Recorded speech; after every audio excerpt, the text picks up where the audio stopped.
नमस्कार। अगर आपको कुछ मिनट्स में बहुत कुछ सीखना है तो ये शॉर्ट क्लिप आपके लिए है।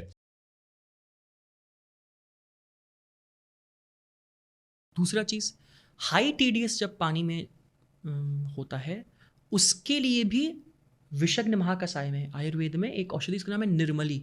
कतक बीज आता है, डायबिटीज़ में हम लोग इस्तेमाल कर रहे होते हैं।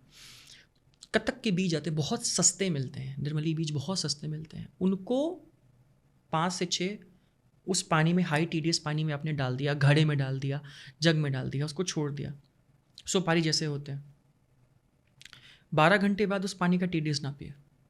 नेचुरल क्लिंजर होते हैं, इसी वजह से शास्त्रों में इसको निर्मली रखा गया नाम इसका, निर्मली। जल को निर्मल करने वाली निर्मली। जो भी स्टैग्नेंट वाटर होते हैं, रुके हुए पानी होते हैं, उसमें उसकी एफिकेसी को बढ़ाने के लिए, क्योंकि जो जानवर होते हैं उनको भी तो पानी चाहिए होता है, शुद्ध पानी, ताज़ा पानी चाहिए होता है। तो जो रुका हुआ पानी होता है उसमें अगर निर्मली डाल दी जाती या निर्मली पेड़ से गिर जाती थी तो पानी शुद्ध हो जाता था। वही पानी जंगल में जानवर पीते। आजकल लोग जब पानी को बॉईल करते हैं तो एक होता है कि आपने गैस पे बॉईल किया, अदर इज़ इंडक्शन पे हमने किया बॉईल। तो क्या ये मैटर करता है कि जो ऊर्जा है वो कहाँ से आ रही है? क्या वो अग्नि है या फिर वो एब्सोल्युटली, इलेक्ट्रिसिटी के थ्रू है? एब्सोल्युटली। अग्नि मैटर करता है। आग भी कई प्रकार की होती है। इवन वो पत्थर से घिस के जो चिंगारी निकलती है, वो माचिस से जो आप निकालते हो, लाइटर से जो निकालते हो, लकड़ी से जो होती है, लकड़ी से जो होती है, आप कौन सा ईंधन इस्तेमाल कर रहे हो उसका भी प्रभाव आपके खाने पे आता है। ही आता है। जस्ट बिकॉज कि सब्जी के बीच में वो आपका एक लोहा पैन आ रखा गया, हुआ है, पैन लोहा। रखा हुआ है, तो उसका कोई इफेक्ट नहीं आएगा क्योंकि सामने जा नहीं रहा है। सूक्ष्म रूप से डेफिनेटली जा रहा होता है। इसीलिए इंडक्शन से बेहतर हमेशा होता है आग का इस्तेमाल करना।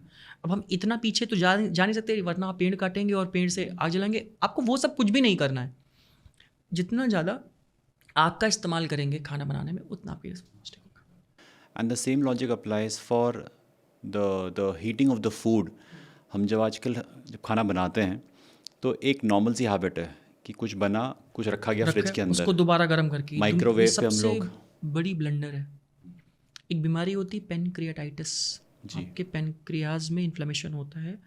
जो मेरे मॉडर्न मेडिसिन के डॉक्टर्स हैं वो उसको बीमारी को बहुत अच्छे से जानते हैं, क्योंकि लाइलाज बीमारी होती है, बहुत फेटल होती है। इसका जो टर्मिनल बोलते हैं इसे, इसका जो सक्सेस रेट है बहुत ही पुअर है। और अक्सर ये स्टडी में देखा गया है कि इसलिए भी होती है जो लोग बार बार खाना गर्म करके करते हैं।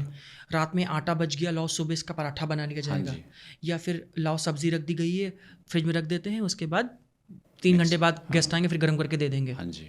ये जो सारी बैड हैबिट्स हैं, ये आपको और पीछे ले जा रही हैं। तो इनको तोड़ना, इस चेन रिएक्शन को तोड़ना बहुत ज़रूरी है। माइक्रोवेव करना, उसके प्रोटीन्स हिल जाते हैं अपनी जगह से। ये तो मॉडर्न साइंस की भाषा होगी। अगर अपनी भाषा में बात की कि उसके अंदर आपने 2 बार अग्नि संस्कार किया, खाने को बनने के बाद वो सीधे अग्नि पचाती, पर आपने उसको दोबारा गर्म करके वहीं पे पचा दिया।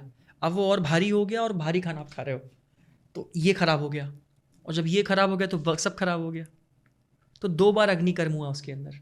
अग्नि ने 2 बार उसमें एक्टिंग की। जैसे ही पेट में गया तो ये जो तीसरी बार एक्टिव हुआ, ये अपने प्राकृतिक रूप से विचलित हो गया।